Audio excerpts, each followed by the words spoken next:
스가랴 14장입니다. 오늘 스가랴 끝을 봐야 되는데 다음 한 시간 더 되겠습니다. 스가랴가 14장이 좀 깁니다. 그 1절부터 11절까지인데 오늘 주께서 싸우시리라. 14장 3절. 스가랴 14장 3절. 주께서 싸우시리라. 같이 읽겠습니다. 그때 주께서 나아가서 그 민족들과 싸우시되 전에 전쟁의 날에 싸우신 것 같이 하시리라. 예.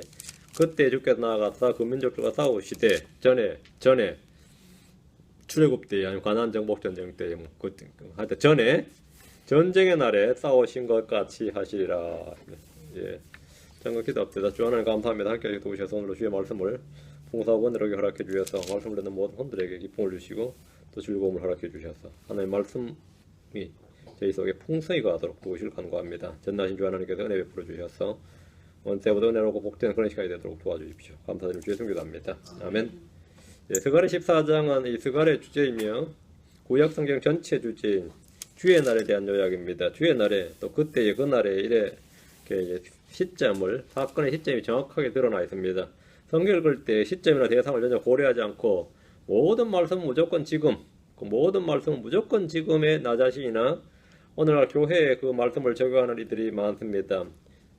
특히 뭐 큐티한다 그러면 어떻게 되죠? 큐티한다 그러면 주의 재림에 관한 말씀이고 천년왕에 관한 말씀도 어떻게 돼요? 막 지금 나한테 그죠? 뭐 골짜기가 높아지고 그러면 어때? 내 인생의 골짜기가 높아지려나 보다 그러시죠? 그래요? 산이 평지가 되고 그러면 어떻게 돼요? 그 적용을 하지 않습니까? 뭐 그게 나쁘다는 건 아니고요. 뭐 그런 건 아닌데 어쨌든 그 말씀이 전혀 아닌 것 있죠. 그렇죠?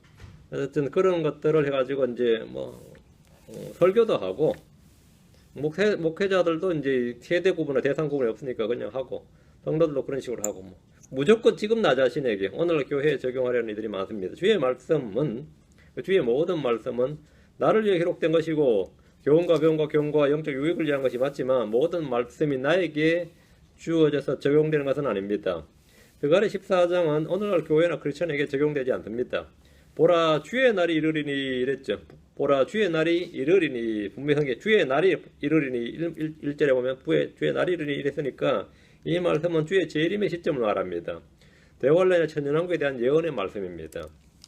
1절에 보면 주의 날, 3절에 그때에, 4절에 그 날에, 6절에도 그 날에, 8절에도 그 날에, 9절에도 그 날에. 이 그 날이 언제입니까?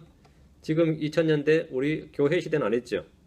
반복적으로 시점을 분명하게 밝혀두고 있는데 이것은 대환란의 날, 또 그리고 천년왕국입니다. 이 말씀을 영적 비유적 해석을 해서 지금 내 자신에게 적용하라는 것은 큰 오류입니다. 진리의 말씀을 올바르게 나누어서 공부하라. 이렇게 주의 말씀이 분명히 이렇게 되어 있죠. 진리의 말씀을 올바르게 나누어 공부하라. 이렇게 분명히 나와 있는데 이 말씀에도 불구하고 주의 말씀을 나누려고 하지 않는다. 구약과 신약을 나누려 하지 않고 유대인과 이방을 나누려 하지 않고 또 유대인과 크리스천을 나누려 하지 않는다.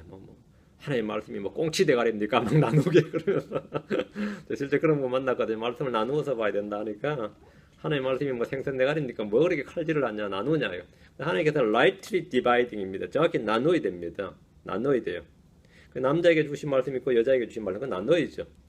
그걸 안 나누는 사람은 없을 겁니다. 그렇죠? 유대인과 이방인 나누어야죠. 안 나누면 말이 안 되죠. 진리의 말씀을 올바르게 나누어 공부하라. 이 말씀. 성경 보면 이렇게 성경 공부 방법을 친히 주님이 말씀해 주셨음에도 불구하고 말씀을 나누는 대신에 뒤섞어서 공부하는 이들은 오류형에 빠질 수밖에 없습니다. 주님께서 하늘의 묵별들 보여주시면서 내 자녀들이 이렇게 많게, 내 후손들, 내 자식들이 이렇게 많게 될 것이다. 또 산에 올라서 보게 하시면서 이게 전부 다 네 땅이 될 것이다. 그래서 우리 선교단체에서는 이제 그런 말씀을 가지고 다들 제자들 끌고 산에 올라가요. 보라! 해가지고 다 이것이 네 땅이 될 것이다. LA 같으면 이제 헐리우드 있죠, 저기 올라가가지고 이제 이쪽으로는 LA가 보이고 이쪽에는 파세디나가 보이고 있죠. 뭐죠? 글렌데일이 보이고 맞죠? 그거 보면 다 보이대요. 그렇게 높아 보이지 않는 산이지만 그래가지고 여긴 다 나의 교구다. 이런 거 있잖아요. 그렇게 적용하는 거죠. 그러놓고 이제 고함 한번 지르고 내려오고 말이죠. 그런 거. 하나님 말씀을 이제 무조건 자기에게 아브라함이 주신 약속이잖아. 그러면 이거 아브라함이 주신 약속이라도 이게 나한테 주신 약속이라고. 나 그렇게 믿는다고. 그렇죠? 그런 식의 공부 방법, 그런 식의 적용이 이제 일반적입니다. 근데 그것은 오류형이죠. 그건 오류형입니다. 오해고 오류형에 빠질 수밖에 없습니다. 여러분 한라산에 올라가서 사방 들어보면서 제주도 나 내 거다 그런다면 내 거 되는 거 아닌데 그러면 몇 사람이나 그러겠어요. 다 그러지. 스가랴 14장 말씀은 구약이나 신약이 아니라 대환란과 천년왕국에서 일입니다. 복음주의나 근본주의, 보수주의, 개혁주의 등 각양다양한 교파에서 성경의 주제는 은혜의 복음이고 즉 구원이다, 혼의 구원이다 이렇게 설정을 하고 하나님 사랑이시다 이 말씀을 성경의 축으로 삼아서 성경 본문 어디를 보든지 다 여기에 이렇게 해석을 하는 거죠. 복음과 혼의 구원과 하나님의 사랑에 연결해서 성경을 풀려고 합니다. 이와 달리 성경의 주제를 주의 재림으로 이 땅에 세워질 왕국이라고 주장하는 분들도 있는데 죄인들이 가장 중요한 것은 구원이지만 하나님의 사역은 구원을 넘어서 왕국이란 겁니다. 성경의 주제는 뭐냐 이러면 예수 그리스도입니다. 성경의 주제는 주 예수 그리스도와 그분의 사역입니다. 구원하면 주님의 사역이죠. 왕국도 그분의 사역이고 다 그분의 사역입니다. 사랑과 공의와 긍휼과 거룩은 그분의 성품입니다. 예수가 주체고 예수님이 주체고 나머지는 거기서 격가지란 말이죠. 성경은 어디를 보든지 언제나 주 예수님과 그분의 사역을 중심으로 보면 됩니다. 히브리 13장 8절에 예수 그리스도는 어제도 오늘도 영원토록 동일하시느니라. 영원토록 the same이시니라. the same이니라 이랬죠. 어제도 어제나 오늘이나 영원토록 동일하시니라. 이 말씀대로 주 하나님은 변하지 않습니다. 나는 나주는 변하지 않느니라. I the Lord changed not. 이렇게 말라기 3장 6절에 그런 말씀이 있습니다. 나는 변하지 않는다. 영원토록 same이고 change not 변하지 않는다. 또 성경 말씀하시기를 야고보서 1장 17절에 그분께는 변함도 없고 회전하는 그림자도 없느니라. 변함도 없고 회전하는 그림자도 없다. 그러나 주님의 사역은 대상과 세대별로 때와 기한과 목적이 있고 다 다릅니다. 주님은 전사시며 전제에 능하신 분입니다. 출애굽기 15장 3절에 주는 전사시니 주가 그분의 이름이로다. 시편 24편 8절에 이 영광의 왕이 누구시냐 강하고 능하신 주시오 전투에 능하신 주시로다. 이 말씀에 따르면 구약의 이스라엘은 주님이 전사시고 전투에 능하신 주니까 어떤 이교도들과 싸워도 다 이겨야 됩니다. 맞죠? 아무리 인구가 상관없이 다 이겨야 돼요. 그리고 실제로 그들은 주와 함께 있을 때는 언제나 다 이겼습니다. 문자 그대로 다 이겼어요. 구약에서 우리 주님은 주의 군대 대장으로 기록되어 있습니다. 그분은 전사하시고 전투에 능하신 주십니다. 주님은 전쟁하시는 분입니다. 재림 때 예수님은 칼을 가지고 오셔서 전쟁을 하시며 그분의 옷은 피에 젖게 됩니다. 계시록 19장 11절에 또 내가 하늘이 열린 것을 보니 보라 흰말이라 그 위에 타신 분은 신실하시니 참되시니라 불리더라. 그분은 의로 심판하며 전쟁을 하시느니라. 전쟁을 하시느니라. 이어서 전쟁은 뭐 믿음에 선한 싸움, 영적 싸움 그런 게 아닙니다. 문자 그대로 전쟁을 하시는 겁니다. 초림에 주님이 죄인들을 구원하기 위해서 오신 어린 양으로 죽임을 당하시지만 재림의 때에 주님은 흰말을 타고 오시며 유다 지파의 사자로서 이 죄인들을 심판하시고 죽이십니다. 지금 이 시대에 우리는 혈과 육에 대하여 대항하지 않습니다. 우리가 주님은 전사시다 전쟁에 나신 주시다 하면서 말이죠. 돌을 들든지 칼을 들든지 하면 뭐 이건 진짜 큰일 나죠. 그렇지는 그렇지 않는다. 우리는 그리스도 예수의 좋은 군사로 부름을 받았지만 믿음의 선한 싸움을 하고 영적 싸움을 해야 됩니다. 우리는 혈과 육에 대해서 대항하지 않습니다. 무슬림들처럼 칼을 들고 뭐 성전을 치른다 이런 건 말도 안 되는 것이죠. 주님은 구원의 대장이 분명하고 전사시고 전쟁에 나신 주신데 구약과 신약은 완전히 다릅니다. 그럼 신약과 대환란은 같으냐? 또 다릅니다. 그렇죠? 재림 때 주님은 성도들에게 믿음의 선한 싸움을 싸우라, 뭐 영적 싸움을 하라 그러지 않습니다. 직접 칼을 잡고 싸워야 되는 겁니다. 구약에서도 그렇게 싸웠고 신약에서는 믿음의 선한 싸움, 영적 싸움을 싸우고 다음에는 대환란 때는 또 싸우고 이래야 되는 거죠. 세대별로 다르다 이거죠. 자 본문을 보겠습니다. 1절 말씀입니다. 보라 주의 날이 이르리니 사람들이 내게서 노력한 물건들을 내 한가운데서 나누리라. 구약에서 이스라엘은 이교도들의 침략을 받을 때 재산을 강탈당하고 사람들은 포로로 잡혀갔습니다. 침략자들은 노력한 물건들을 나누었습니다. 느부갓네살의 침공이 대표적인 사건입니다. 대표적인 사건인데 바빌론 군대는 예루살렘의 성전이나 왕국의 모든 보화들을 다 가져갔고 사람들의 재산을 다 약탈했습니다. 이건 뭐 전쟁의 승자들이 하는 일이죠. 신약에서는 로마의 침공 때 이랬습니다. 로마의 침공이 이런 사건입니다. 대환란 때 적그리스도와 그의 민족들 역시 예루살렘을 점령하고 그들에게 물건을 노력하고 함께 나눕니다. 역사는 반복됩니다. 스바냐 3장 8절에 주가 말하노라 그러고 내가 일어나 그 탈취물에 이르는 날까지 너희는 나를 기다리라. 내가 왕국들을 모으려고 민족들을 모아서 그들 위에 내 경로 곧 내 모든 맹렬한 분노를 부르고 결심하였나니 온 땅이 내 질투의 불에 삼켜지리라. 이 사건은 아마겟돈 전쟁에 대한 겁니다. 이날 왕국들과 민족들이 모이는 것은 주님께서 그들을 심판하시기 위한 계획에 따른 겁니다. 구약 성경에서는 예루살렘의 멸망이라는 같은 사건이 3번 기록되어 있습니다. 구약 성경에 3번. 열왕기하 25장, 역대기가 36장, 예레미야 52장. 그 예루살렘이 불타는 그 성전이 불타고 완전히 예루살렘 멸망하는 게. 신약 성경에는 로마의 침략으로 인해서 예루살렘의 성전이 파괴되고 유대인들이 완전히 도시가 완전히 멸망하고 유대인들이 다 흩어졌는데 그 사건이 신약 성경 어디에도 기록이 안 돼 있습니다. 기록이 안 돼 있어요. 전혀 기록되지 않습니다. 아니면 곧 이렇게 된다고 사도들이 뭐 사도행전이나 다른 서신서에 경고를 막 발한다든지, 응? 대언자들은 계속 바빌론 침략에서 이렇게 된다고 경고를 막 수없이 반복했잖아요.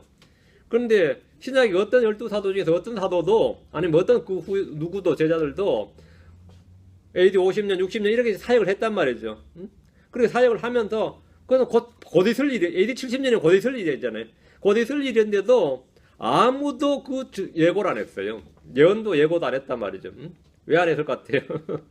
왜? 구약에서는 그렇게 대언자들이 뭐 예레미야부터 시작해서 뭐 북쪽에서 군대가 침략한다, 너와 내가 살려온다, 바벨론 이렇게 한다, 뭐 너희들 이렇게 당한다, 뭐 이게 막 상세하게 기록돼 있어요. 너무너무나 많이, 진짜 넘쳐나게 많이. 그런데 신약에서 어떤 사도, 뭐 바울 사도 같은 경우도 한마디도 안 했고 베드로도 한마디도 안 했고, 지금 사도 요한은 계시록 썼는데 AD 90년이 넘어서 살아있었는데 사도 요한은 역사죠 오히려. 그런데도 단 한마디도 기록 안 했습니다. 기록 안 했어요. 왜? 구약과 달리 신약에서는 유대인이나 예루살렘이나 그 예루살렘 성전은 전혀 주인공이 아닙니다. 신약에서는. 예수님 죽고 나서는 그건 아무것도 아니에요. 그때부터는 그건 주인공이 아니에요. 그건 주님의 관심 대상 아니다 이 말이죠. 그런데 대환란 때는 어떻죠? 대환란 때는 다시 구약처럼 유대인과 예루살렘의 역사가 전면에 등장을 합니다. 유대인과 예루살렘의 역사에 전면에 등장을 합니다. 그런데 교회는 또 한마디도 언급이 안 돼 있죠. 교회란 말은 한마디 언급이 안 돼 있어요. 여러분이 계시를 읽다 보면 교회가 언급돼 있어요? 안 돼 있죠. 교회는 이미 하늘로 들림을 받고 이 땅에 없기 때문입니다. 없어요. 이건 정확히 알아야 됩니다. 자, 2절.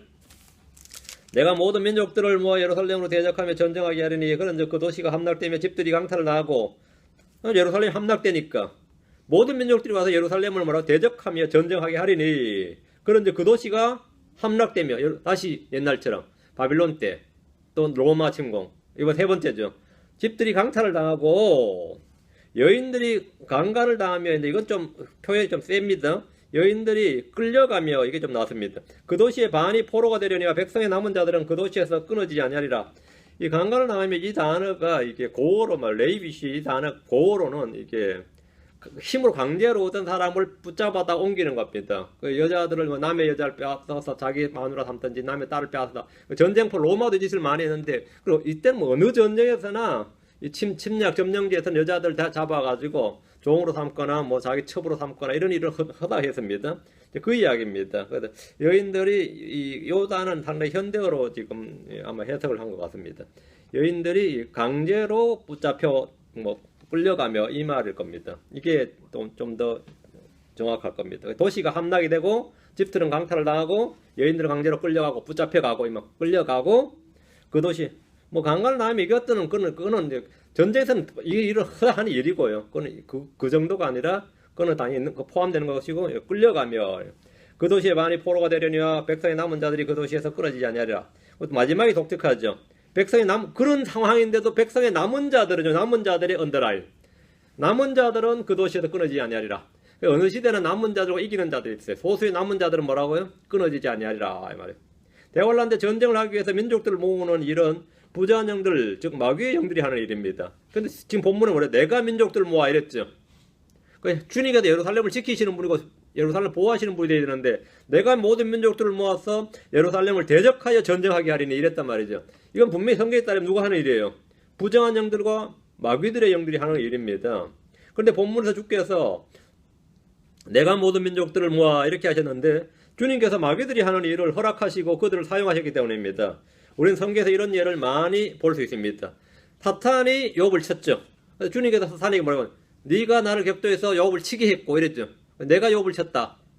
물론 주님이 욥을 안 쳤죠. 사탄이 쳤는데 주님이 허락을 하셨으니까 사탄이 한 것도 주님 내가 했다 이렇게 된 거죠. 다윗을 인구조사할 때도 사탄이 대적해서 다윗을 격동했죠. 한 곳은 사탄이 격동했다 나오고 한 곳은 주님이 했다 이렇게 나오죠. 그것도 같은 이야기입니다. 이 성경 모순된다. 아닙니다. 모순 안 됩니다. 이것도 마찬가지. 계시록 16장 13, 14절 보시죠. 계시록 16장 13, 14절. 우리 성경에서 이런 일 많이 봅니다. 자, 사울에게 주께서부터 악한 영이 왔어요. 사탄이 악한 영이 언제 어떻게 온 거예요? 하나님으로부터 온 악한 영이 되어 있거든요. 하나님으로부터 온 악한 영. 엄청난 말이죠. 이게 이런 말들 말이에요. 계시록 16장 13, 14절. 주님께서는 자신이 허락하신 일은 사탄이 한 일도 마귀들이 한 일도 내가 이렇게 말씀하십니다. 주님이 그 뒤에 목적이 있기 때문이죠. 계시록 16장 13, 14절. 또 내가 보매 개구리 같은 부정한 영 셋이 용의 입과 짐승의 입과 거짓 대언자의 입에서 나오더라. 그들은 마귀들의 영들로서 기적들을 행하며 땅과 온 세상의 왕들에게 나아가 하나님 곧 전능자의 저 큰 날에 있을 전쟁을 위하여 그들을 모으더라. 그래서 요한이 봤는데 부정한 영 셋이 용의 입과 짐승의 입과 거짓 대언자의 입에서 나왔어요. 그들은 마귀들의 영들로서 이들이 민족들 모았다 그러죠. 이들이 보면 민족들 모았는데 지금 스가랴 14장 2절에 뭐라 나와요? 내가 모든 민족들을 모아 이랬죠. 스바냐 3장 8절에도 내가 일어나서 내가 왕국들을 모으려고 민족들을 모아서 내가 모았다 이랬단 말이죠. 용의 입과 짐승의 입과 거짓 대언자의 입에서 나오는 부자한 영들이 세상의 왕들에게 가서 나아가서 저 큰 나라에 있을 전쟁을 위해 군대를 모았습니다. 분명한 사실입니다. 이들은 적글소의 군대입니다. 이때 많은 이들이 군대로 징병을 적글소의 군대로 징병이 될 건데 이 부분을 좀 보시기 바랍니다. 마태복음 24장 40절에서 41절. 마태복음 24장 40절 41절. 이번은 킹제임스 성경 기념에서도 많이 오해를 하는 장면입니다. 왜 오해를 하는지. 왜냐하면 근본주의 교회에서 이걸 다 휴거로 잡기 때문에 그래요. 마태복음 24장 40절 41절. 그때에 두 사람이 들에 있을 터인데 하나는 붙잡혀가고 다른 하나는 남겨질 것이요 두 여자가 방앗간에 맷돌을 갈고 있을 터인데 하나는 붙잡혀가고 다른 하나는 남겨지리라 했죠. 그래가지고 둘 중에 하나는 붙잡혀가고 이걸 휴거로 본 거죠. 붙잡혀가는 건 휴거가 아니죠. 휴거는 들림 받는 거지. 붙잡혀가는 건 어디로 붙잡혀간다는 거죠? 어디로 붙잡혀갈 것 같아요? 전쟁터로, 아마겟돈 전쟁터로 붙잡혀가는 거죠. 왜? 왕들이 이 부자한 영들이 와서 왕들에게 전쟁을 해서 사람들을 모으니까. 이 구절은 성도들의 휴거에 대한 말씀이 아닙니다. 마태복음 24장은 대환란의 장으로서 이들이 군대로 징집되는 장면입니다. 부자한 영들이 세상의 왕들에 나아가서 전쟁을 위하여 모을 때 전시 동원령이 내리는 거죠. 그래서 사람들이 군대로 끌려가는 장면입니다. 하늘로 들림받는 휴거가 아니고 전쟁터로 군대로 끌려간다. 일하다가도 끌려가고 잠자다 끌려가는데 여자도 끌려가는 거죠. 남자도 재밌는 말씀이죠. 자, 누가복음 17장 36절 37절. 누가복음 17장을 보시죠. 같은 장면이니까. 네. 성경에는 어떨 때는 자세하게 안 나와도 말이죠. 이 인사이트를 얻을 수 있는 장면이 꽤 많이 있습니다. 누가복음 10절 34절부터 보시죠. 34절. 내가 너희에게 이르노니 그 밤에 두 남자가 한 자리에 누워 있을 터인데 하나는 붙잡혀가고 다른 하나는 남겨질 것이요. 어때요? 두 남자가 한 자리에 누워 있을 터인데 동성애가 얼마나 보편화된지 알겠죠? 그러겠는데 한 놈은 잡아가고 한 놈은 안 잡아가는 거죠. 그죠? 응? 자신이 남자로 생각하는 놈은 잡아가고 여자로 생각하는 놈은 안 잡아가는 거지. 그 다음 절. 두 여자가 함께 맷돌을 갈고 있을 터인데 하나는 붙잡혀가고 다른 하나는 남겨질 것이요. 이것도 마찬가지죠. 가정이 다 어때요? 남자끼리 살고 여자끼리 살고 좀 웃기는 거죠. 예. 또 36절에 두 남자가 들에 있을 터인데 하나는 붙잡혀가고 다른 하나 남겨지리라. 그런데 37절에 그들이 그분께 응답하여 이르되 주여 어디로니까 해서 어디로 붙잡혀가느냐 이 말이죠. 휴거 이야기 아니겠죠. 하늘로니까 이 말은 아니죠. 그분께서 그들이 이르시되 어디든지 시체가 있는 곳이면 독수리들이 거기로 함께 모여들리라 하시니라. 그러니까 답이 나왔네요. 어디죠? 아마겟돈 전쟁터죠. 이들 다 죽어요. 어디로 끌려가느냐고요? 죽으로 끌려가는 거죠. 도살자로 끌려가는 것 같아요. 아마겟돈은 무기또 골짜기로 끌려가는 겁니다. 예. 그래서 이 구절은 휴거가 아니다 이 말입니다. 휴거 아니다. 그렇죠? 이렇게 이제 사람들을 다 모은다는 거죠. 왜 이렇게 모으느냐? 왜 모으냐? 주님께서 이들을 심판하시기 위해서다. 이게 지금 2절입니다. 예. 대환란 때 이교도들은 연전연승을 하면서 예루살렘을 함락하고 집들을 강탈하고 여인들은 전리품으로 취급하고 강제로 끌어갑니다. 자기 종으로 쓰든 식모로 쓰든 말이라. 그때는 노예상들도 있거든요. 대환란 때 노예상들이 있어요. 그 노예로 삼아 팔아버리든 뭐 유대인 여자들 데려가서 팔아먹으면 좋지 뭐. 그건 옛날에도 있었던 일입니다. 지금도 역사는 반복됩니다. 근데 그때는 더 하죠. 그러니까 뭐 여자들 잡아다 전리품으로 취급하고 이게 바로 레이비시입니다. 이제 그냥 강간나하고만 하면 그 의미가 정확하게 본문 의미가 안 삽니다. 어느 전쟁에서나 여자들은 재물과 더불어 약탈의 대상이었고 전리품입니다. 전쟁의 비극은 전쟁터에 나간 군인보다 남아있는 여자들에게 훨씬 더 가혹합니다. 그건 어느 거나 같아요. 사실은 죽은 전사자들, 뭐 전쟁터 그 부상자들 이야기하죠. 그 전쟁터에서 죽은 저 군인보다요, 후반에서 죽은 여자들이나 애들, 노약자들이 훨씬 더 많습니다. 부상당 사람 훨씬 더 많고 훨씬 더 가혹하죠. 근데 지금 본문에 보면 그 도시의 반이 포로가 됐다 그랬거든요. 2절에 그 도시의 반이 뭐라고요? 그 도시가 함락되고 집들이 강탈 당하고 여인들이 붙잡혀가고 그 도시의 반이 포로가 되려냐면 절반이 포로가 돼요. 그 엄청난 거. 예를 들어 서울을 치면 서울 인구 1000만이면 500만이 포로가 된다고 생각해 보세요. 엄청난 거죠. 예. 그 병자호란 때 조선이 포로가 50만 명이 포로로 이 청나라로 잡혀갔습니다. 노예로. 그 당시 조선 인구가 한 500만 정도밖에 안 됐다 그래요. 500만 정도 됐는데 50만이 포로였으니까 엄청난 거였거든요. 그 엄청난 숫자였고, 임진왜란 때 이게 정확한 통계인지는 모르겠는데 다 통계가 틀리니까 15만 명이 포로로 잡혀갔어. 15만 명이 그 일본으로. 그 15만 명 가도 그것도 엄청난 거죠. 근데 여기서 지금 얼마일까요? 그 도시 반이 포로가 된다. 절반이 포로면 뭐 거의 뭐 다 포로 되는 것 같은 거죠. 이 정도 포로가 됐다 이렇게. 예, 그 절반이 죽임을 당하고 절반은 포로가 된다 했습니다. 그때 그 도시가 이제 어떻게 되는 거죠? 영적으로 소돔과 고모라 되는 겁니다. 그 남은 반은 뭐겠어요? 그러면 포로가 반이 되면 남은 반은 뭘 것 같아요? 동조한 거죠. 이거들이 동조한 거죠. 속인 거죠. 그래서 살아남은 겁니다. 이런 중에 이제 남은 자들이 있다는 겁니다. 대환란 때에 소수의 남은 자들이 끊어지지 않습니다. 절반은 죽임을 당하고 어떤 이들은 적그리스도의 편에 서게 될 때 남은 자들은 끊어지지 아니하고 대환란에서 구출을 받습니다. 로마서 9장 27절에 또한 이사야도 이스라엘에 관하여 여체 이르되 비록 이스라엘 자손의 수가 바다의 모래가 될지라도 남은 자만 구원을 받으리라. 여기 남은 자만 구원을 받으리라. 어디서 구원받는다고요? 대환란에서 구원입니다. 이들은 이기는 자들입니다. 이들은 하나님의 명령들을 지키고 예수 그리스도의 증언을 가진 자들입니다. 이기는 자, 이들은 짐승과 그의 형상과 그의 표와 그의 이름의 수를 이기고 승리한 자들입니다. 백성의 남은 자들은 그 도시에서 끊어지지 아니하리라. 이 말씀 주님께서 그런 와중에서도 자신의 성도들을 보호하시고 보존하시는 놀라운 은혜를 보여주는 겁니다. 다시 스가랴 14장 3절. 그때 주께서 나아가사 그 민족들과 싸우시되, 재림하셨네요. 그렇죠? 그때 주께서 나아가사 그 민족들과 싸우시되 전에 전쟁의 날에 싸우신 것 같이 하시리라. 이제 이스라엘은 완전히 이제 망했다 생각했는데 예루살렘이 이래 됐으니까 완전히 끝났다고 생각했는데 주께서 오셔서 역전을 시키는 거죠. 주께서 자신의 군대를 끌고 하늘에서 내려오시는 지상재림입니다. 그때 주께서 나아가사, 이 말은 대환란이 끝날 때쯤인데 계시록으로 잡으면 계시록 19장 11절의 장면이에요. 계시록 19장 11절을 보시면 뒤로 넘겨서 오늘 천천히 합시다. 사람도 없는데 뭐 천천히 하지 뭐, 그죠? 계시록 19장 11절. 며칠 전에 어떤 목사님이요, 뭐 제가 목사님 맞아 안 알아요. 기도 모임 한 명도 안 왔다고. 그래서 내가 난 10년 동안 거의 늘 그랬는데 지금도 별로 안 와. 그랬더니 굉장히 큰 위로를 받았어요. 그러니까 뭐 이게 꼭 잘 돼가지고 뭐 위로 주는 게 아닌 것 같아요. 근데 제가 늘 부탁이 그거였습니다. 오든 안 오든, 한 명이 오든 안 오든 항상 신실하라 그래서. 신실하라. 제일 중요한 그것들. 하나님 보시는 것은 네가 얼마나 많은 사람 앞에서 설교했느냐가 아니라 얼마나 신실하게 했느냐가 중요하다. 근데 많은 사람들 자기가 얼마나 많은 사람 앞에서 설교했는지 잘 알아가지. 얼마나 많은 사람 청중 앞에 두고 설교했느냐, 그게 중요한 게 아니고 얼마나 신실하게 했느냐. 계시록 19장 11절. 또 내가 하늘이 열린 것을 보니 보라, 흰말이라. 그 위에 타신 분은 신실하시니 참되시니라 불리더라. 그분은 의로 심판하며 전쟁을 하시더라. 잘 보셔야 됩니다. 주님께서 여기 내가 주님께서 재림하신 장면을 말하면서 보라, 내가 뭐라고요? 하늘이 열린 것을 보니, 하늘이 열렸어요.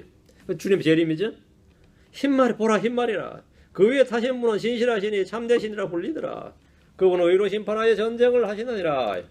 하늘이 열리고 주께서 흰말을 타고 내려오셔서 심판하시며 전쟁을 하시는데, 이게 지금 스가랴 14장 3절 이야기죠. 민족들의 군대는 주의 군대와 전쟁을 벌이며 대적을 합니다.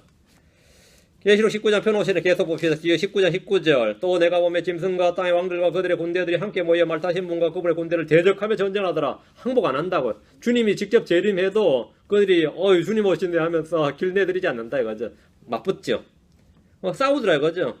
땅의 왕 짐승과 적그리스도죠. 땅의 왕들과 그들의 군대들이 함께 모여 이게 적그리스도 군대란 말이죠. 이게 연합군인데 말타신부 주님이죠. 말타신부가 그분의 군대를 대적하여 전쟁을 하더라. 이게 역사상 가장 큰 전쟁입니다. 주님께서 나아가서 그 민족들과 싸우십니다. 아직 계시록 계속 펴놓으세요. 주의 입에서 칼이 나가요. 그리고 짐승과 거짓 대언자를 잡으셔서 산채로 유황으로 불타는 불로소에 던져버리십니다. 그들에게 속았던 사람들, 그들에 속아서 지금 이 전쟁 때는 2억의 기병대들이라든가 그 군대들 어떻게 되는 거죠? 왕들은 그분의 칼에 죽임을 당합니다. 20절 21절 계시록 19장 20절 21절 짐승이 잡히고 또 그 앞에서 기적들을 행하던 거짓 대언자도 그와 함께 잡혔는데 그는 짐승의 표를 받은 자들과 그 형상에 경배하던 자들을 기적들로 속이던 자라. 이 둘이 산채로 유황으로 불타는 불로소에 던져지고 그 남은 자들은 말타신 분의 칼 곧 그분의 입에서 나온 칼로 죽임을 당하니 모든 날 짐승이 그들의 살로 배를 채우더라. 사체가 있는 곳에 시체가 있는 곳에 독수리도 있다. 뭐 있다 그랬죠. 바로 정확히 말씀이 다 일치되죠. 역사상 어떤 전쟁도 이보다 더 많은 피와 죽음이 없습니다. 주님은 전사시며 전쟁의 주이십니다. 문자 그대로 죽이는 전쟁이다 말이죠. 주님은 예루살렘을 구출하십니다. 다시 스가랴 와서 다시 3절 전에 전쟁의 날에 싸우신 같이 하시리라. 전에도 이렇게 싸우신 적이 있다 이 말이에요. 언제 전멸시켜본 적이 있어요. 언제죠? 홍해 때죠. 이집트 군대가 전멸됐습니다. 전멸. 이 말씀은 출애굽 때 파라오의 군대를 멸하시고 가나안 정복 전쟁 때 군대 대장으로서 그들 앞에서 싸우신 것을 말합니다. 주님은 사사기에서 여러 번 이스라엘을 구출하셨습니다. 히스기야 때에는 주의 천사가 아시리아 군대를 하룻밤에 18만 5천 명을 죽이심으로써 예루살렘을 구출하셨습니다. 전에 싸우셨어요. 이게 전부 전에라 전에. 이것은 영적 전쟁이나 믿음의 선한 싸움 그게 아니다 말입니다. 문자 그대로 죽고는 아니고 죽이는 전쟁이다 말입니다.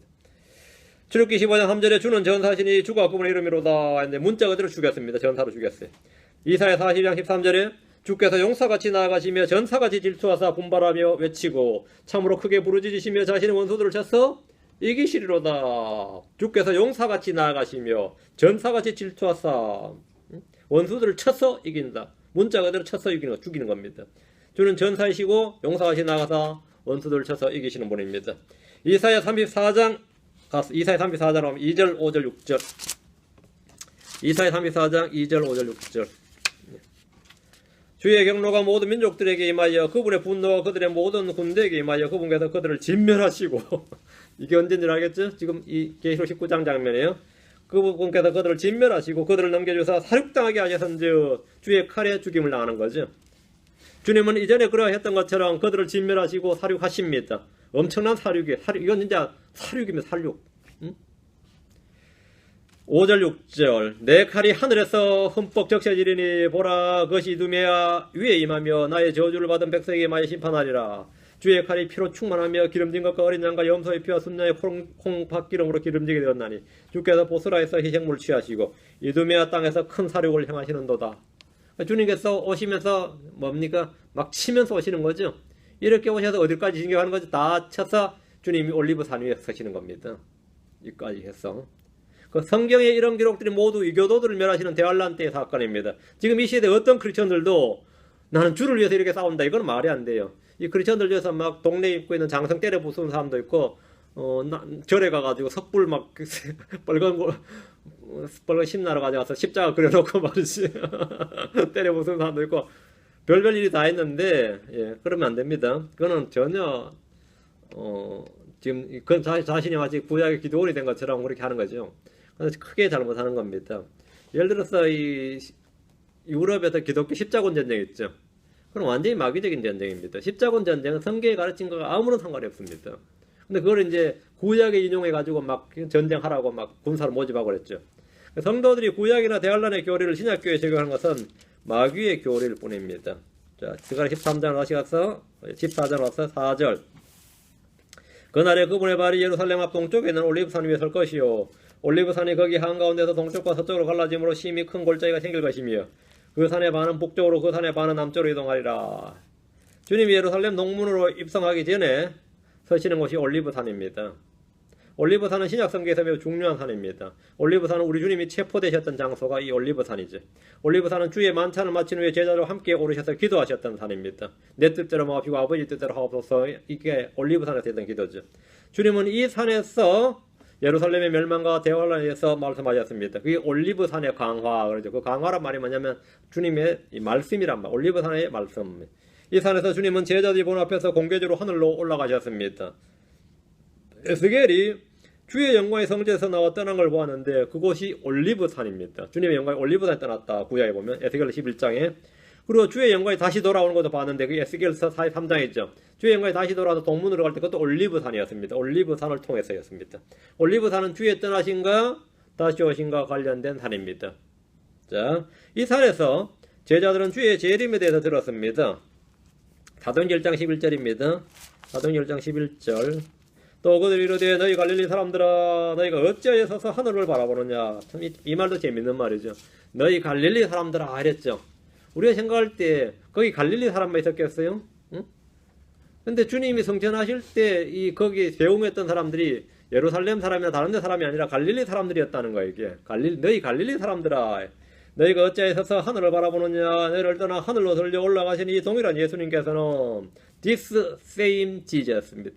이 동일한 예수님께서는 왜 이 예수님께서 안 하고 This same Jesus라고 그래요. 하늘로 들려 올라가신 이 동일한 예수님께서는 너희가 그분께서 하늘로 들어가시고 본 그대로 오시리라. 올라가신 그분이 the same. 그 예수는 same이 온다고요. 그걸 예 보면 동일한 예수님께서 너희가 하늘로 들어가시면 그대로 여기다 언더라인. 여기 like manner입니다. 똑같은 매너 방식으로 같은 방식으로 오신다. 이 말은 뭐냐면 주님은 눈에 보이게 공개적으로 승천하셨죠. 눈에 보이게 공개적으로 승천하셨어요. 주님은 천사들과 함께 올라가셨습니다. 사람들은 눈으로 그분이 올라가는 걸 볼 수 있었습니다. 그리고 구름들이 그를 감쌌죠. 구름들이 그를 받아들였다 그랬죠. 오실 때도 마찬가지입니다. 동일한 방식입니다. 주의 재림의 모습에 대해서 이사야서 64장 1절 3절 이렇게 기록되어 있습니다. 이사 64장 가서 이사 64장 1절 3절 원하건대 주께서 하늘 들어가라고 강림하시며 주 앞에서 산들이 흘러내리기를 녹이는 불이 타오를 때 그 불이 물을 끓게 하는 것처럼 하사 주의 대적들이 주의 이름을 알게 하시며 민족들이 주 앞에서 떨게 하옵소서. 주께서 우리가 기다리지 아니하던 무서운 일들을 행하시고 강림하시며 산들이 주 앞에서 흘러내렸나이다. 지상재림인데 주께서 하늘들을 가르시고 말타 내려오시는 거죠. 강림하셨다. 하늘들을 가르시고 내려오시는 거죠. 하늘들이 요한은 이걸 하늘들이 열리고 이렇게 말했죠. 하늘들을 가르고 강림하신다. 이 강림이 뭐냐면 강이 내릴 강자입니다. 우리가 비가 내린다를 강우라 그러죠. 신이 내린다를 뭐라죠? 강신. 강신이라 그래요. 그 강림하면 내려온다는 말입니다. 강림. 예. 하늘들을 가르고 강림하시며 주 앞에서 산들이 흘러내리기를 녹이는 불이 타오를 때 그 불이 물을 끓게 하는 것처럼 왔다. 막 용암이 불 하듯이 말이죠. 그렇게 산이 막 녹아나면서 그래서 주의 대적들이 주의 이름을 알게 하시며 민족들이 주 앞에서 떨게 하옵소서. 이렇게 지금 근데 막 산들이 막 주 앞에 흘러내렸다는 거예요. 그러니까 주의 공중재림은 믿는 자들 위해서 오심으로 세상 그분의 오심을 알지도 못합니다. 어느 날 성도들이 다 휴거되어 버렸단 말이죠. 그러니까 주의 오심을 아무도 몰라요. 크리스천들이 하늘로 들림을 받는 사건인데 이게 공중재림이고 지상재림은 전혀 그렇지 않습니다. 불신자들도 다 알게 한다 말이죠. 알게 주의 대적들이 주의 이름을 알게 하시며 이게 지상재림입니다. 알게 하시며 다 볼 수 있단 말입니다. 주의 지상재림은 누구나 알 수 있고 볼 수 있는데 산들이 흘러내리고 녹아내리며 주의 대적들이 주의 이름을 알고 떨게 됩니다. 미가서 1장 3절 4절에 보라 주께서 자신의 처소에서 나오시고 내려오사 땅의 높은 곳들을 밟으시리니 산들이 그분의 밑에서 녹고 골짜기들이 갈라지되 불 앞에 밀초같이 가파른 곳에 쏟아진 물들같이 그리 되리라. 이건 엄청난 표적입니다. 이 엄청난 표적이에요. 주의 오심이. 근데 그날에 그분의 발이 이제 예루살렘 앞 동쪽에 서게 되면 어떻게 되겠어요? 당연히 올리브산이 갈라지는 거죠. 올리브산이 주님이 그 올리브산에 발을 디디면 올리브산이 완전히 쫙 갈라진다는 거예요. 그때 산은 동쪽과 서쪽으로 갈라지고 산이 갈라지면 그냥 쭉 갈라지고 1m 정도 갈라지고 마는 게 아니라 완전히 이동을 해요. 이동을 해가지고 그 사이에 심히 큰 골짜기가 생깁니다. 엄청난 규모의 대지진인 거죠. 지형변화도 이 정도 지형변화면 뭐 예를 들어 지금 뭐 지질학자들이 얼마나 말할지 모르겠지만 뭐 지진이 진도 7, 8, 9, 11 하잖아요. 그럼 진도 7 정도면 엄청난데 7과 8 사이는 말이 우리가 7, 8, 9, 10 하지만 7과 8 사이는 단계는 한 단계지만 그 강도는 몇십 배, 몇백 배라 그래요. 그 충격이. 8과 9 사이 마찬가지. 예를 들어 그렇게 되면 이거 완전히 지축이 변하는 뭐 그런 식의 변화가 생기는 겁니다. 엄청난 대규모의 지진인데 동서로 갈라진 산이 동서로 이렇게 갈라졌는데 산이 반은 북으로 반은 남쪽으로 이렇게 또 이동을 합니다. 그 얼마나 지형 변화 심한지 알겠죠? 그리고 대규모의 지형과 지질 변화를 동반한 그런 사건이 주님이 올리브산에 발을 딱 디딜 때 생기는 거예요. 천연왕국의 예루살렘과 팔레스타인은 지금의 지도와 전혀 다른 모습이 돼버린 거죠. 주님께서 이렇게 하시는 것은 산을 낮추고 높은 산을 낮추고 골짜기를 높여서 왕의 대로를 만들어서 그 길로 입성하시려는 겁니다. 그리고 시온산을 이제 지상에서 가장 높은 산으로 만들어서 거기에 주님께서 왕좌에 앉으시려는 겁니다. 또 하나는 대환란 때 산에서 도망한 자들에게 길을 열어주시는 겁니다. 5절 보시면 나옵니다. 14장 5절. 또 너희가 그 산들의 골짜기로 도망하리니 이는 그 산들의 골짜기가 아사레까지 이를 것이기 때문이라. 참으로 너희가 도망하되 유다왕 오시아 시대에 지진 앞에서 피하여 도망한 것 같이 하리라. 또 주 내 하나님께서 임하실 것이요 모든 성도가 너와 함께 임하리라. 임하실 것이요 이거 오시리라 이 말이건. 또 주 내 하나님께서 오실 것이요 모든 성도가 너와 함께 오시리라 오리라 이 말입니다. 우리가 이 말이라 했는데 오리라 이 말이죠. 남은 자들은 산이 갈라지고 큰 계곡이 생기자 그것을 통로로 삼아서 도망을 가는데 산이 갈라지기 전에는 산이 가로막고 있어서 도망하는 일이 어려웠는데 이게 아이고 쫙 갈라져서 계곡이 생긴 거예요. 그래서 이제 그리 막 도망을 가는 거다. 주께서 그때 유대인 있는 자들은 산들로 도망하라 이랬죠. 유대인 있는 자들은 산들로 도망할지어다 하셨는데 황폐하게 하는 가증한 것이 서지 못할 곳에 서는 것을 보거든 무조건 도망을 가야 돼요. 산으로. 그 이들을 위해서 길이 열리는 겁니다. 우시아 시대 지진 앞에서 피해서 도망한 것 같이 이 말은 아모스 1장 1절에 나오는 말인데 아모스 1장 1절은 상세하게 안 나오고 그냥 우시아 시대에 지진이 있었다 이렇게 그 북왕국 이스라엘은 여로보암이 그때 왕이었다 이렇게 큰 지진이 있었다고 나오는데 이거는 이제 역사가 요세푸스의 글에 따르면 이 지진이 얼마나 컸던지 산이 갈라져서 그 산이 0.5마일 정도 이렇게 옮겨졌다 이렇게 기록이 되어 있습니다. 그 유대 역사에. 그때 사람들이 얼마나 놀랐겠어요. 생각해보세요. 그래서 막 도망을 쳤는데 주님이 그걸 이야기하는 거예요. 우시아 시대의 지진 앞에서 피하여 도망한 것 같이. 그와 같은 지진이 재림 때 다시 발생한다는 겁니다. 재림 때 물론 그보다 훨씬 더 큰 지진입니다. 5절. 또 내 하나님께서 임하실 것이요 모든 성도가 너와 함께 임하리라. 주 예수님께서 오시는 것을 내 하나님께서 오실 것이요 했죠. 내 하나님께서. 내 하나님 누구죠? 예수님은 하나님이시다. 모든 성도가 너와 함께 임하리라. 이 말씀은 대환란 전에 들림받은 성도들이 그분의 지상 재림 때 함께 온다는 겁니다. 주께서 오실 때 이들은 도망자 생활의 끝이 나는 겁니다. 주께서 오심으로 이들은 더 이상 도망자가 아니라 정복자가 되고 승리자가 됩니다. 그들은 예루살렘을 치러 온 이교도들을 상대로 싸우는데 얼마나 잘 싸우냐 하면 말이죠. 스가랴 12장 8절에 보면 그들 가운데 연약한 자가 그 날에는 다윗 같고 다윗의 집은 하나님 같으며 또 그들 앞에 있는 주의 천사 같으리라. 산으로 도망치던 유대인들이 그날에 어떻게 된다고요? 연약한 자가 다윗 같다잖아요. 또 다윗의 집은 하나님 같으며 또 그들 앞에 있는 주의 천사 같으리라. 완전히 뭐 초인적인 전사들이 되어버린다는 겁니다. 주의 오심, 주의 함께하심이 그 연약한 도망자들을 겁먹은 도망자들을 뭘 만드는 거죠? 전사로 만드는 거죠. 그러니까 연약한 사람을 강한 용사가 되게 한다는 겁니다. 이건 우리 구약의 겁쟁이 기드온이 산에 숨어 있었는데 숨어서 타작마당에서 타작하던 기드온이 주님이 뭐라 그랬어요? 강한 용사여 이랬거든요. 그러니까 주께서 너와 함께 하시는도다. 그러니까 숨어서 타작마당에서 타작하던 기드온이 졸지에 뭐가 된 거 주님이 함께 하시니까 강한 용사가 됐다 말이죠. 산에서 숨어서 도망. 우리 정복자가 되고 승리자가 된 거죠. 그와 같이 이 산으로 도망할지어다 했던 이 도망자들이 뭐가 된 거죠? 주님이 함께 하심으로 말미암아 다윗같이 되고 주의 천사처럼 되고 하나님같이 되고 이랬다는 겁니다. 그래서 사람이 어떠하면 그 자신의 탁월한 어떤 것이나 기질이나 배운 것 이게 아니고 주님이 함께 하심이냐 아니냐에 달려있다 이겁니다.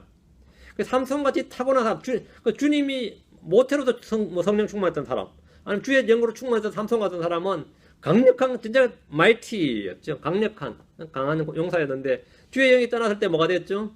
아무것도 아닌 자가 됐습니다. 기드온처럼 겁자에도 주님이 함께하니까 강한 용사가 됐단 말이죠. 사람의 어떠함은 전적으로 뭐에 달려있다? 주님과 함께 하느냐 안 해. 우리의 힘은 전적으로 주께 있다. 우리의 강함과 약함은 우리 자신에서 나는 것이 아니라 주께 있다. 우리의 강한 힘은 우리 속에 있는 보화에 있다. 우리의 가치는 뭐 있다? 주님께 있다. 주님께 있다. 6절입니다. 그날에는 그 빛이 밝지도 아니하고 어둡지도 아니하리라.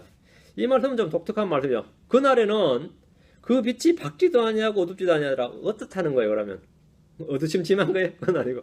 밝지도 않고 어둡지도 않다. 주의 날은 어둠의 날입니다. 아모스 5장 18절과 20절에 보면 주의 날을 사모하는 너에게 화가 들지어다. 그 날이 너에게 무슨 의미가 있느냐. 주의 날은 어둠이요 빛이 아니니라. 주의 날은 어둠이다. 이게 딱 기록되어 있어요. 아모스 5장 20절에도 주의 날은 어둠이 아니겠느냐. 그것은 빛이 아니니라. 심지어 너무 어두움으로 그 날에는 밝음이 없지 아니하겠느냐. 이게 주의 날인데 지금 본문은 뭐라 되어 있냐. 이 말하고 틀리잖아요. 그 날에는 그 빛이 밝지도 아니하고 어둡지도 아니하리라니까 이거 지금까지 배웠던 많은 구절들 구약성경의 주의 날에 대한 이런 구절이 굉장히 많아요. 어둡다 이거. 어두운 흑암의 날이다. 깜깜한 날이다. 빛이 없는 날이다.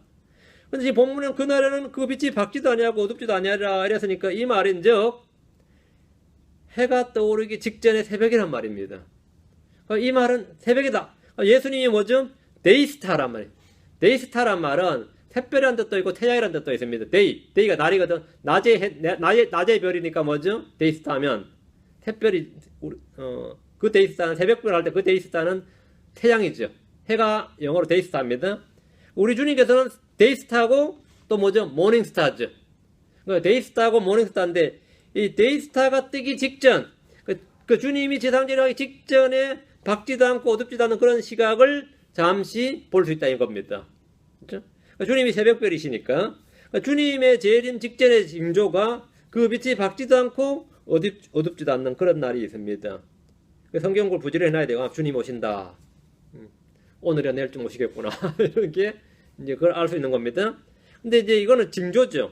주님의 재림의 직전의 징조가 이거다 이 말입니다. 대환란 때는 하늘의 해와 달과 별들이 각양다양한 징조를 나타내는데 어떤 날은 해가 너무 뜨거워서 큰 열기로 사람들을 태우고 어떤 날은 붉게 되고 어떤 날은 검게 되고 징조를 굉장히 많이 나타냅니다. 어떤 날 빛이 안 나고 계시록 16장 8절 9절 보면 넷째 천사와 다섯째 천사 두 개가 완전히 정반대요.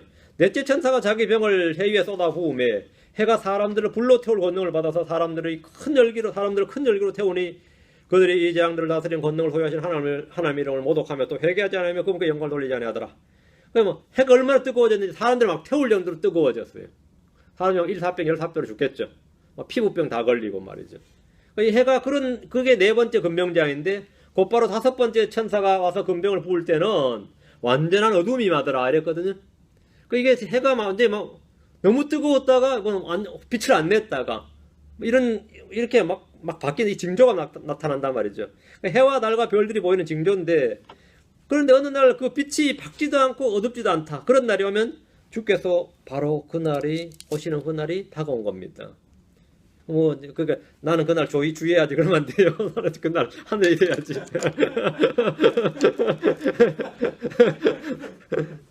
이 구절은 잘 외워놔야지 그러지 말고.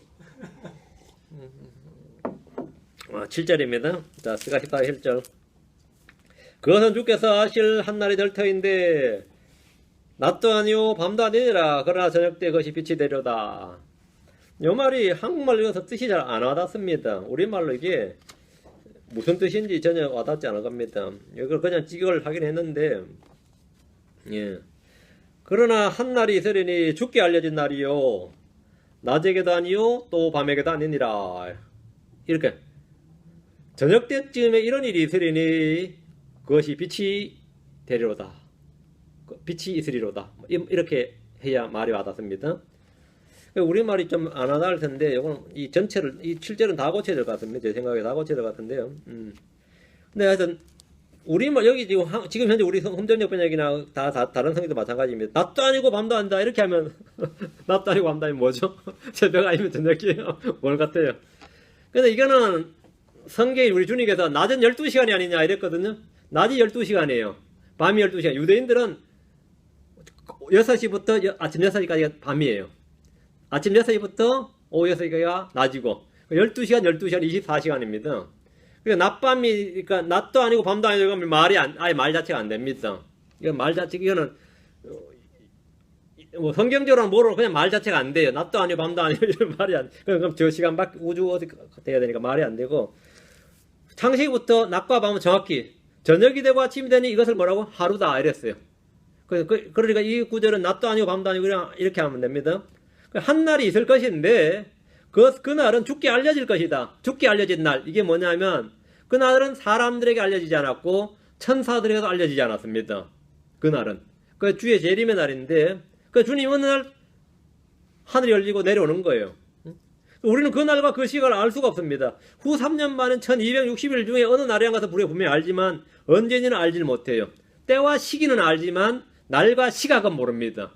그 타임 앤 시즌은 아는데 데이 앤 타임은 모른다 이 말이에요. 아워는 모른다 이 말입니다. 마태복음 24장 36절에 그러나 그날과 그 시각은 결코 아무도 알지 못하나니 하늘 천사들도 알지 못하고 오직 내 아버지만 아시느니라. 이게 죽게 알려진 날이오 이 말입니다. 마태복음 25장 13절에도 그러므로 깨어있으라 너희가 사람의 아들이 오는 그날도 그 시각도 알지 못하느니라. 그날도 그 시각도 알지 못한다. 그것은 주께서 아실 한날이 될 터이요 이겁니다. 이게 14장 7절 말씀이에요. 그것은 주께서 아실 한날이 될 터이요. 이제 이건 이제 원고에 다 있으니까요. 원고에서 이제 그거 확인하셔서 쓰시면 됩니다. 우리는 휴거의 날짜도 모르고 지상 재림의 날과 그 시각도 모릅니다. 낮이 아니고 밤도 아니라 이 말은 낮이나 밤도 그날을 알 수 없다 이 말입니다. 낮이나 밤 낮에게도 알려지지 않고 밤에도 알려지지 않았다. 그러나 저녁 때 이런 일이 있으리니 빛이 있으리라. 주에게 알려진 한날 그날 저녁에 빛이 있을 것이란 말입니다. 이 빛이 있을 것이다 이 말은 뭐냐면 주의 재림으로 인해서 비추는 빛입니다. 참 빛이죠. 주의 재림이 있을 때 이 땅에 빛이 있게 될 것이다. 주의 초림 때는 이 땅에 빛이 임했다 그랬죠. 빛이 세상에 들어왔다 그랬어요. 사람들의 빛이 비쳤다. 이거 참 빛인데 이것은 영적인 것이었습니다. 주님의 지상 재림 때 빛이 있다 이 말은 세상에 빛이 있다 이 말은 문자들 빛이에요. 이 빛은 태양빛도 아니고 달빛도 아니고 햇빛도 아닙니다. 별빛도 아니고 진짜 빛이 임하는 거죠. 그러니까 주님이 하늘에서 쫙 하늘을 가르고 내려오실 때 이 땅에 뭐가 있다? 예, 빛이 있으리라. 저녁에도 빛이 있다 말 저녁에도. 해가 졌는데도 뭐가 있다고요? 빛이 있으리라. 그러나 저녁 때 이런 일이 있으리니 빛이 있으리라. 이게 뭔 조화냐 말이에요. 주님의 재림이다 이 말입니다. 주님은 데이스타이시기 때문에 의의 태양이기 때문에 그렇습니다. 참빛이신 주님께서 이 땅에 빛을 비추실 때 온 땅에 빛이 있을 것이고 그분은 문자 그대로 세상에 빛이심을 알게 될 겁니다. 시편 19편 5절에 해는 자기 침소에서 나오는 신랑 같고 경주하려는 힘센 자같이 기뻐하는도다 이 말씀대로 주님은 빛이시고 온 땅을 비추는 해로서 강력하게 비추게 될 겁니다. 그 의의 태양 그 말라기 4장 2절에 나오죠. 의의 해가 솟아올라 빛을 비추신다. 이 해가 솟아오르면 이제 병자들도 막 나왔습니다. 이게 병자들이 다 나아요. 이 빛에. 8절입니다. 14장 8절. 그날에 생수가 예루살렘에서 나갔어. 그것의 반은 앞바다로 그것의 반은 뒤바다로 나갈 것이요. 여름에도 겨울에도 그러하리라. 요것은 이제 13장 1절에서 죄의 더러움을 짓기 위한 셈이 열리리니 그거 지난 시간에 했죠. 그 셈입니다. 그 셈이에요. 그날 생수가 예루살렘에서 나가되 예루살렘 나갔다는 말은 예루살렘 성전에서 나가는 겁니다. 성전에 샘이 있고 그 샘에서 나가서 강을 이루는 겁니다. 바다로. 이 구절은 이미 13장 1절에서 좀 다루었는데 죄와 더러움을 짓기 위한 샘이 열리는데 이는 예루살렘의 성전에서 문자 그대로 샘이 흘러나와서 염에 이르기까지 강을 이루는 걸 말합니다. 백성들의 이 샘에서 예루살렘 율법에 따라서 정결례를 행할 겁니다. 초림 때의 왕국의 복음이 선포될 때 요한의 침례를 받았던 유대인들이 재림 때의 왕국의 복음과 더불어 이 샘에서 죄를 씻었습니다. 죄를 씻습니다. 물론 이들은 모두 주 예수를 믿습니다. 주 예수를 믿는데 예수를 피를 믿는 건 믿는 것이고 정결을 씻는다 이거예요. 그건 의식이죠. 율법은 다가올 것에 좋은 그림자죠. 예, 그건 모형이고 이건 이제 실체가 되는 거죠. 성전에서 나온 생수는 반은 앞바다로 반은 뒷바다로 간다 이래 있죠. 앞과 뒤로 앞으로도 가고 뒤로도 간다 이 말은 앞은 지중해고 뒤는 아라비아해인데 염해, 사해 그런죠. 이렇게 말하는데 이 물은 에덴에서 강이 발원해서 4개의 강을 이루었죠. 에덴에서. 그래서 온 사방을 둘렀더라 했어요. 마찬가지로 앞과 뒤로 흐르다 이 말은 팔레스타인 온 지역에 흐르는 강물이 된다. 이 물과 닿으면 전부 다 그 물로 되니까 그래서 이 강물이 닿는 모든 곳은 사막이나 광야가 옥토로 변하게 되고 풍성한 수확을 내는 땅이 되고 땅이 고쳐집니다. 바다나 강도 하여튼 이 물이 닿으면 고쳐져요. 여름에도 겨울에도 그러하랴 이 말은 1년 내내 항상 물이 흐를 것이다 이 말. 물이 마른 적이 없다. 옛부터 이스라엘은 큰 강이 없는 그런 땅이었습니다. 큰 강이 없는 땅이었습니다. 그러나 이제는 1년 내내 생수의 강이 흐르는 땅이 되었습니다. 9절입니다. 또 주께서 온 땅을 다스리는 왕이 되시리니 그날에는 한 주만 계시며 그분의 이름도 하나만 있으리라. 천연왕국에는 단일 종교죠. 예수는 왕이십니다. 유대인의 왕이시고 이스라엘 왕이시고 성도들의 왕이시고 왕들의 왕이십니다. 주님은 온 땅의 왕이십니다. 초림 때 주님은 유대인의 왕으로 오셨다가 유대인의 왕으로 못 박혀 죽으셨습니다. 성경 말하기를 마태복음 11장 12절에 14절 요한의 시대로부터 지금까지 하늘의 왕국은 폭력을 당하며 폭력배들이 강제로 그것을 빼앗느니라. 이 말이 무슨 말인지 아시죠? 요한의 시대로부터 지금까지 요한이 하늘의 왕국을 선포했죠. 왕의 전령으로서 하늘의 왕국을 선포하고 오실 왕을 선포를 했는데 예수님 이제 오셨어요. 지금까지는 하늘의 왕국은 폭력을 당하며 예수님은 계속해서 뭘 당했죠? 폭력을 당했죠. 이 왕국 복음을 선포하는 자들도 폭력을 당했고, 그래서 하늘의 왕국을 막아버렸단 말이죠. 하늘의 왕국을 막아버리고 강제로 빼앗느니라. 왕국이 땅에 임하지 못하게 했습니다. 그래서 하늘의 왕국은 세워지질 않았습니다. 이걸 지금 개혁성경을 보면 성도들이 왕국은 침노하는 자의 것이니라 해서 막 뺏어야 되는 걸로. 왕국은 침노하는 자의 것이니라. 이거 기도 엄청 많이 한 번 있어요. 내가 침노해서 왕국을 빼앗아야지. 왕국을 내가 차지해야지. 이거는 그 복의 말씀이야. 완전 정반대. 해석이 완전 정반대입니다. 하여튼 말씀이 틀리면 말이죠. 신앙이 다 틀리게 됩니다. 제가 아는 분 한 분 만나는데 요즘 기도 많이 안 되고 어쩐 일이 있지 했더니만 그분이 어느 교회 다녔더라. 그 이야기 하시더라고. 우리 목사님이 지난주 설교 왕국은 침노하는 자, 천국은 침노하는 자의 것이라 그래가지고 내가 요즘 침노하고 있다 그러더라. 내가 전혀 그 이야기 아니라고 이야기해주기도 민망하죠. 그 본문은 전혀 그 이야기가 아니다고 해주기가 민망했어요. 그랬더니만 내 눈치를 다 보더니만 저를 알거든요. 내가 말 잘못했구나 이렇게 생각하는 것 같아. 왜 그 뜻 아니에요 이러더라고. 나는 뭐 딸 말도 안 했는데도 그래. 자기 알아서. 목사님 말을 믿어야죠, 그죠? 하늘의 왕국은 현재 세워지지 않았습니다. 왕의 전령인 요한은 감옥에 갇혔다가 목병을 당해 죽었습니다. 폭력을 당한 거죠. 헤롯에게 폭력을 당한 겁니다. 예수님도 헤롯은 풀수시로 예수님도 마찬가지. 예수님도 마찬가지 잡혀서 두들겨 맞고 맞고 채찍에 맞고 두들겨 맞고 침 뺏기고 가시관 쓰시고 폭력을 당했어요. 폭력을 계속했다. 언어 폭력도 당하고 실제로 잡아다 집어 던지려도 주님께서 그 한가운데 지나가시더랬죠. 그때 킹잼성에는 예수님께서 히드 자기 신을 숨기고 떠났다 이랬는데 그게 어떻게 됐더라. 예수님께서 사람들 시야에서 그냥 안 보여버린 겁니다. 예수 붙잡으려고 그럴 때 투명인간처럼 돼버린 거죠. 그래서 그들 사이를 지나가셨더라 해야 되는데 개혁에는 숨어서 도망간 걸로 될 거야 아마. 예수님 자신을 숨기시고 또 무리들 사이에서 도망간 걸로 그렇게 되어 있을 겁니다. 그게 아니고 예수님께서 자기를 잡아서 하려니까 주님께서 던지려니까 자신을 숨기시고 자신을 완전 진짜 영으로 아니면 완전 투명만 만들어 버린 겁니다. 그래서 못 잡았다. 그래서 시야에서 가려야 하는 거죠. 뭐이든 거든 우리 킹잼 성경이 있는 사람하고 개혁 성경이 있는 사람은 다 틀립니다. 말 다 틀린데 근데 폭력을 당했다 이 말이 아니에요. 예수님은 여러 번 폭력을 당할 뻔도 했고 근데 예수님 진짜 돌을 맞고 하지는 않았었는데 실제로 그들은 수시로 그런 기회를 노렸고 하다가 결국은 폭력을 행사했죠. 그게 뭐냐 폭력을 당하며 폭력배들을 강제로 그것을 빼앗느니라 이 말입니다. 문자 그대로 해석이 어려운 게 하나도 없어요. 그냥 있는 대로 믿으면 되는데 이게 그런데 하늘 왕국이 가까이 왔다는 이 반복적인 선포에도 불구하고 유대인들은 왕이신 그리스도를 영접하지 않고 도리어 카이사르 외에는 우리에게 왕이 없나이다. 이게 참 배짱 좋은데 카이사르 외에는 우리에게 왕이 없나이다 하며 외쳤어요. 하늘의 왕국은 폭력을 당했고 폭력배들이 그것을 강제로 빼앗았습니다. 주님 말씀하시기를 내 왕국은 이 세상에 속하지 아니하느니라. 만일 내 왕국이 이 세상에 속하였더라면 내 종들이 싸워서 나를 유대인들이 넘겨주지 아니하였으리라. 그러나 지금은 내 왕국이 여기에서 나지 아니하느니라 하시니라. 여기서 지금은이란 말에 여러분 마음에 딱 기억해야 돼요. 그러나 지금은 내 왕국이 여기에서 나지 않느니라. 앞으로는 언제 난다는 말이죠. 근데 지금이란 말이 딱 빠지면 어떻게 되는 거죠? 내 왕국이 세상에 속하지 않았다. 내 왕국은 여기서 나지 않는다. 그거로보다 천년왕국은 없는 거지. 그게 무천년주의입니다. 천년왕국 없어져 버린 거야. 천년왕국을 하나님께서 뭐하러 이 땅에 오셔서 그렇게 왕을 하시겠어요? 뭐 좋다고. 이게 무천년주의. 천년왕국은 없다. 하나님 그건 다 상징이고 비유고 영적인 것이지 그런 건 없다. 지금이란 now란 단어 한 단어 빼버리면 무천년주의가 성립되는 거지. 주님께서 친히 그렇게 말씀하죠. 내 왕국이 세상에 속하지 않았고 이 세상에 나지 않는다니까. 그래서 왕국을 영원히 이 세상에서 없애버렸습니다. 하나, 영원히 세상에 없애버렸다. 거의 이 세상에서 나지 않고 이 땅에 속하지 주님께서 하늘의 왕국은 이 세상에 속하지 않고 이 땅에서 나지 않는 것처럼 가르치지만 그것은 거짓입니다. 주님은 온 땅을 다스리는 왕이 되십니다. 왕국과 권능과 통치가 영원토록 그분에게 있습니다. 주님 문자 그대로 한 왕국을 세우시고 온 땅을 다스리십니다. 주님 문자 그대로 한 도시에 가시며 이 땅을 다스리십니다. 그날에 한 주만 계시며 그분의 이름도 하나만 있으리라 했는데 예수님은 주 하나님이십니다.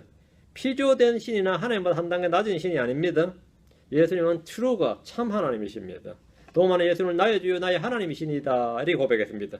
구약에서 여호와란 주의 이름보다 더 높은 이름이 없지만 예수님은 모든 이름보다 더 위에 있는 이름, above all names, 주의 모든 이름보다 그 위에 있는 이름입니다. 천연왕국 때는 우상들이나 다른 신들의 이름은 다 끊어지고 모두 사라집니다. 한 주 한 하나님만 있습니다. 10절 세가 10절 그 온 땅은 변하여 게바에서부터 예루살렘 남쪽 림몬에 이르기까지 평야가 지내리라. 또 그것이 들리고 그것에 처소의 사람이 거주하리니 곧 베냐민 문에서 첫째 문이 있는 곳과 모퉁이 문까지 또 하나넬 망대에서부터 왕의 포도즙 틀이 있는 곳까지라. 이거 하면서 제가 야 예루살렘 이쪽 한번 가봤으면 지명을 좀 알았으면 싶더라고요. 감이 착착 안 잡히니까 게바에서부터 림몬까지 해서 이게 뭐 우린 지금 여기서 뭐 샌프란시스코에서 LA까지 이러면 어때요? 감이 딱 잡히지만 한국 사는 사람들한테 아무리 뭐 미국 잘 안다 좀 감이 잘 안 잡힐 겁니다. 여기서 샌디에고까지 하면 우리는 감이 딱 잡히죠. 여기서 사니까. 그게 이제 성지순례 한 번 아니고 예루살렘 가서 좀 살아면서 이게 좀 감이 좀 팍 잡혔으면 좋겠다는 생각이 들더라고요. 이거. 게바라는 도시 있죠. 게바에서부터 할 때 게바는 베냐민 지파의 도시입니다. 림몬은 유다에 있는 시몬에게 배정되었던 곳입니다. 우리 이건 다 이론으로 아는 거지, 성경으로. 쉽게니까. 머릿속에 감이 팍팍 안 잡혀니까 제가 좀 답답하더라고요. 이곳이 모두 평야로 바뀐다는 겁니다. 천연왕국 때 이스라엘 땅의 지형이 완전히 변화됐다. 아까 그랬죠. 완전히 변화했는데 이게 평야로 바뀌었다. 이제는 평야가 아니었던 거죠. 근데 평야로 변해버렸다는 것은 산은 낮아지고 계곡은 높아져서 평야가 됐다는 겁니다. 그러면 인구를 엄청나게 수용할 수 있게 되는 거죠.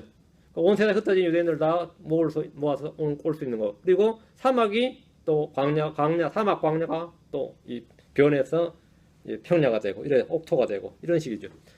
또 그것이 들리고 할 때 그것이 들리고라는 말은 예루살렘이 들린다는 말입니다. 예루살렘이 들린다는 말은 지금도 예루살렘이 산지예요. 상당히 높은데 더 위로 높여진다는 말입니다. 그래서 황폐했던 예루살렘에는 사람이 거주합니다.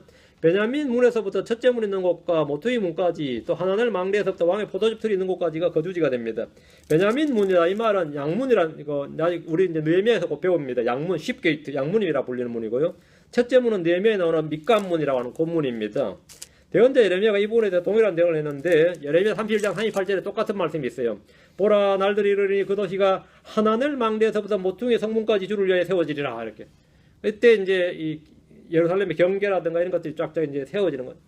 이제 지형 변화로 하면서 새로 어떤 곳은 평야가 되고 어떤 곳은 높아지고 이렇게 되는 거죠. 왕의 포도즙 틀이 있는 곳까지 이 말은 솔로몬이 소유한 포도원으로 바알하몬에 있습니다. 바알하몬.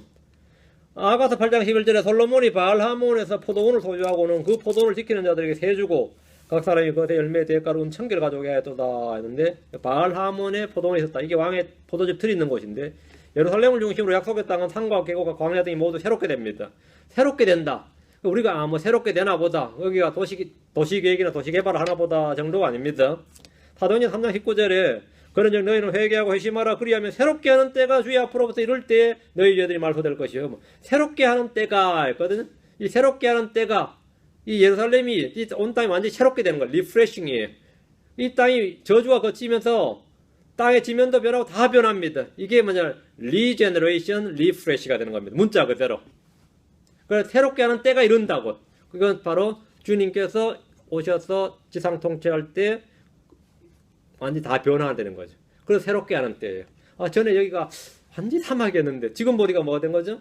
완전히 밭이에요. 전에 여기 밭이었는데 지금 완전히 숲이에요. 이렇게 완전히 새롭게 하는 때가 이런다요. 새롭게 하는 때가. 여기는 전에 광이 없었는데 지금 광이 흘러요. 이런 게 전부 다 문자 그대로 뭐라고요? 새롭게 하는 때. 예. 새롭게 하는 때입니다. 새롭게 하는 때가 주의 앞으로부터 이룰 때에 주의 재림 때에 천년왕국 때에 이 말입니다. 너희 죄들이 말소될 것이요 당연한 거죠. 셈이 열리니까 죄를 말소하는 셈이 열리니까요. 이게 전부 다 문자적으로 말씀이 다 맞아 들어가죠. 정확하게 맞아 들어갑니다. 재림하신 주 하나님 모든 것을 다 새롭게 하시는 분입니다. 우리는 그리스도 안에서 새롭게 된 것이고요. 11절 사람들이 그 안에 갈 것이요 예루살렘 안에 간다. 그죠? 다시는 완전한 멸망 있지 아니하겠고 예루살렘에 사람이 안전히 거주하려다. 대환란에서 구출을 받은 사람들 남은 자들이 그 안에 갑니다. 예루살렘은 이후로 다시는 멸망하지 않습니다. 천년왕국 동안에 그 도시는 거룩한 도시, 왕의 도시, 주께서 거기 계시다 이 이름의 도시로 불립니다. 천년왕국이 끝날 때 잠시 풀려난 사탄이 민족들 속에서 이 도시를 포위하지만 그들은 하늘에서 내려온 불로 멸망을 합니다. 그래서 사람이 안전히 거주하려다. 사람은 안전히 예루살렘은 이제 가장 안전한 지상에서 가장 안전한 도시가 됩니다. 왜? 주께서 거기 계시다 이렇게 되기 때문입니다. 오늘 여기까지 하고요. 다음 시간에 스가랴를 마치도록 하겠습니다. 오늘 제가 마칠 줄 생각을 했는데 준비하다 보니까 양이 많았습니다. 한 시간 더 하고 그 다음에 이제 말라기를 하도록 하겠습니다. 말라기는 그래서 성경이 좀 더 재밌죠. 스가랴보다는 더 재밌죠. 기도합시다.